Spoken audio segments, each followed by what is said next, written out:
একটি গরু জঙ্গলে ঘাস খাচ্ছিল। হঠাৎ তাকে একটি বাঘ আক্রমণ করলো।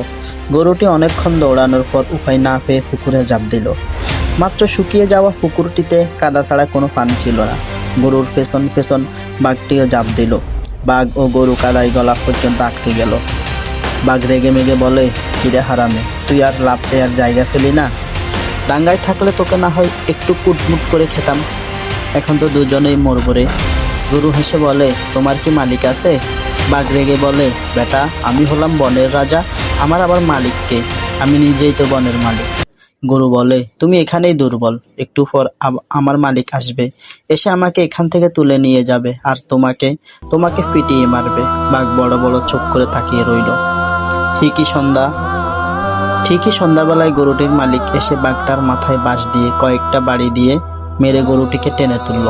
গরু হাসতে হাসতে বাড়ি চলে গেল আর বাঘটি মরে একা একা পড়ে রইল। শিক্ষা: আমরা যারা মালিকের উপর ভরসা করি, আমাদের উপর যত বড় বিপদই আসুক না কেন, আমাদের মালিক স্রষ্টা আল্লাহ সুবহানাহু ওয়া তাআলা ঠিকই আমাদেরকে রক্ষা করবেন। হয়তো সন্ধ্যা পর্যন্ত একটু অপেক্ষা করতে হবে। আল্লাহ আমাদের সবাইকে ধৈর্য ধারণ করার তৌফিক দান করুন।